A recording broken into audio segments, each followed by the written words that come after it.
Hey everyone, Jim here from Jim's EV Adventures in DeBerry, Florida. If you're driving any pre-2025 EV with a CCS1 port, like the Ioniq 5 or the EV6, Mach-E, the ID4, even the Bolt, whatever it is, you know that the charging world has changed. In 2023, Tesla opened the supercharger network. Then they opened the technology for their charging handles and the receptacles for all auto manufacturers to use, and all of them jumped on board.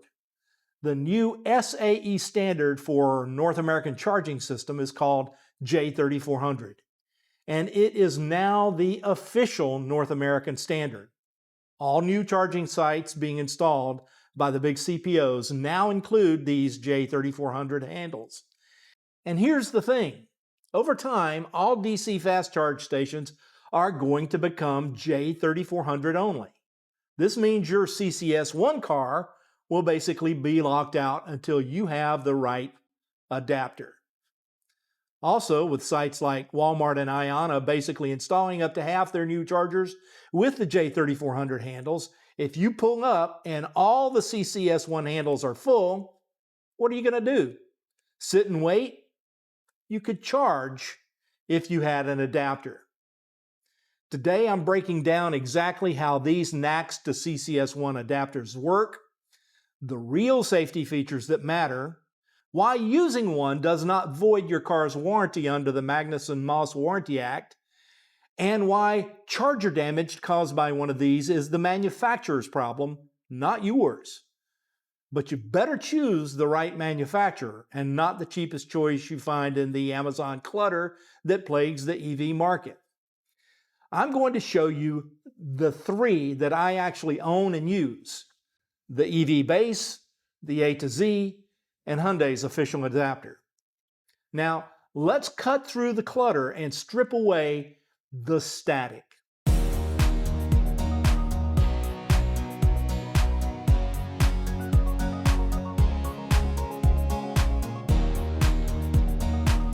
First, let's talk about how they actually work. They're actually super simple.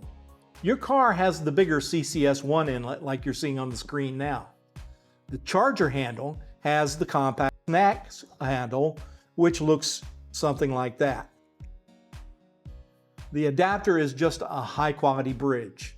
The male CCS1 end plugs into your car, and the female NACS end accepts the charger handle. Thick copper bus bars pass the DC power straight through, no electronics needed for basic charging. The car and the charger talk right through this adapter. Now, the part that actually keeps you safe is the thermal safety system that's built into these things.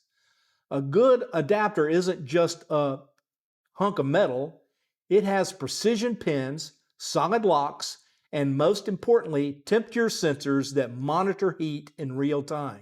In August of 2025, the ChargeX Consortium report from the national labs, including NREL, Argonne, and Idaho National Laboratory, tested real NACS to CCS and CCS to NACS adapters under strict SAE 3400 and UL 2252 charging standards.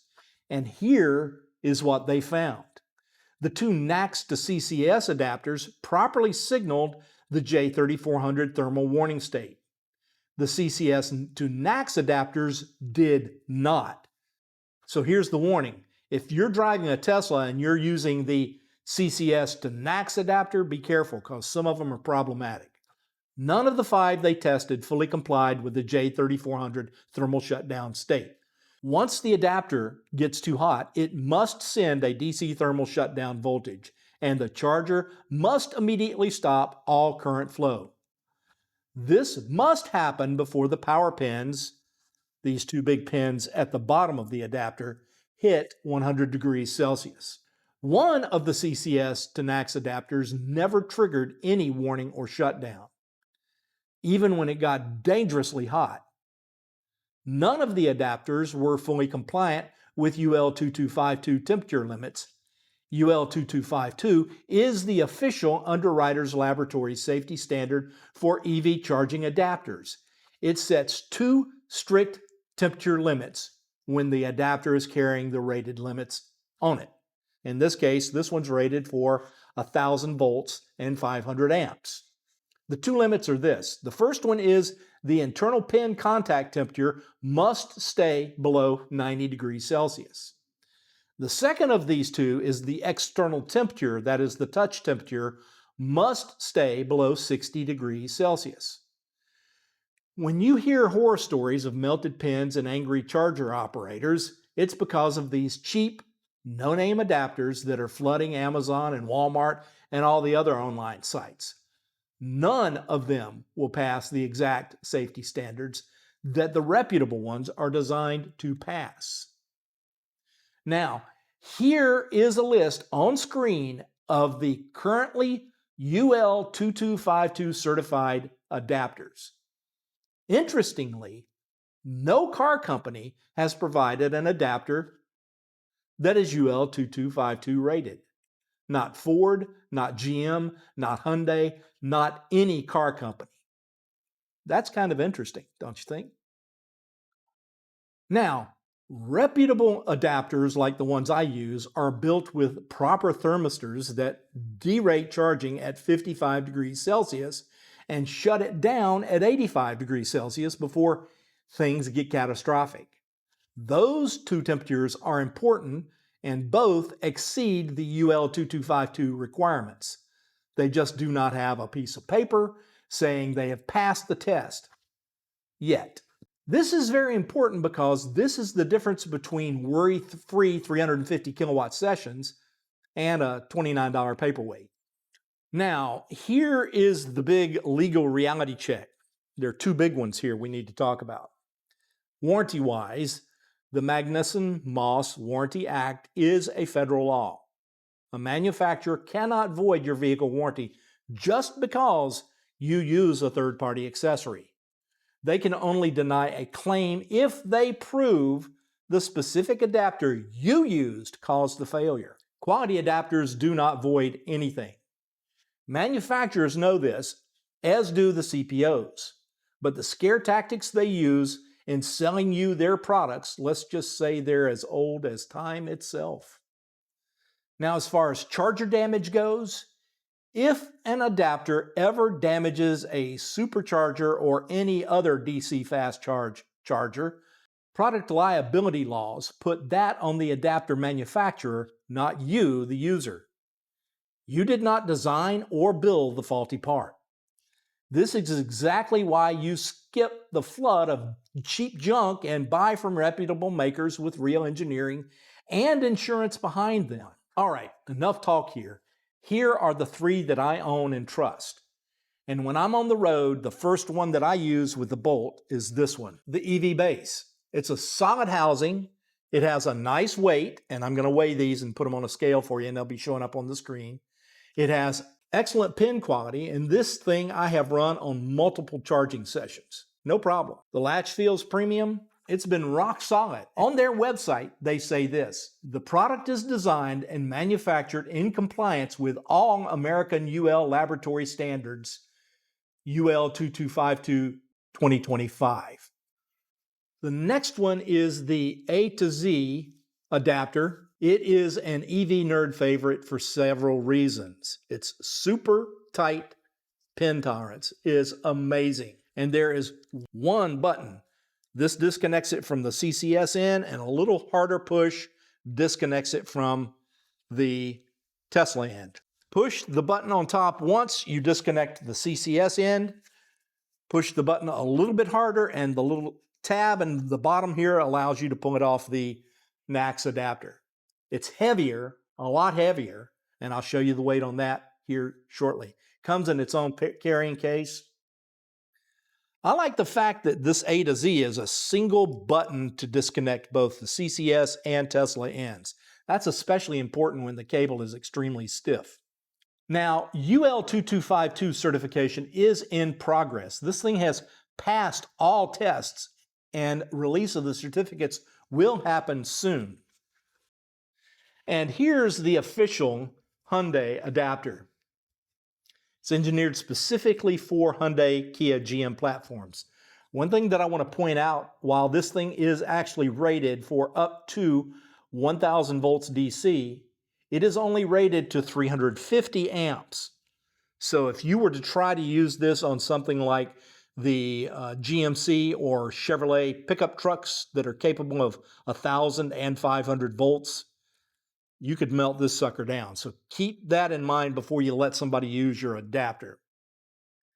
It is pretty heavy. Again, I'll show you the weight. If you own one of these, this is the one that gives you total peace of mind. Why? Because it's the official adapter, although it has not been tested or certified. Go figure. Okay, quick side by side of all three of these. You can see the EVbase is the smallest, the A2Z is middle sized, and this one is just right. All three have been, and I'm going to be honest with you, all three of these have performed flawlessly for me. Full speed every time, no overheating, and no communication errors whatsoever. So here's the takeaway.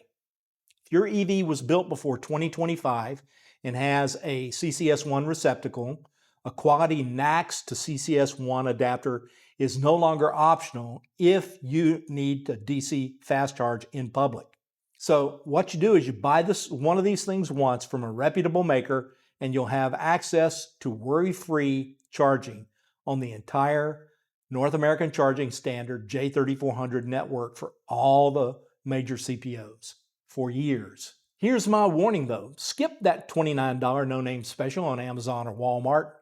The few dollars you save today could cost you a melted charger pin or a denied warranty claim later. And that will be a serious chunk of change out of your pocket. Oh, and before you start commenting, if any of you armchair lawyers want to challenge what I have to say in the comments, you better come with a warrant in your hand. I am not advocating that anyone break the law. I'm simply stating the laws as they exist today. This will serve as my only disclaimer. Everything you do with your car and your adapters and your charging sessions is on you, the owner and operator. It's not on me. Don't come pointing at this video later if something goes wrong. I've given you fair warning. Quality, quality, quality. $29 special, leave it alone. Everything we do in life is a series of risks. Keep that in mind. And when you charge your car, you assume the risks, not me. Get it? Got it? Good. Now, with all that legal junk out of the way, drop a comment. Which adapter are you running? Have you had any horror stories with one of the cheap ones? As I said at the top of this video, if you charge in public, you will eventually need a DC fast charge adapter, a J3400 to CCS1. Why? Because the CCS1 plugs are going to go away eventually. It's better to have one and not need it than it is to need one and not have it. Now, if this helped, hit that like button, subscribe, and I'll see you out there or somewhere along the route from point A to point B. Maybe even the next time you're DC fast charging. Stay positive. See what I did there? I made an electric funny. Jim out.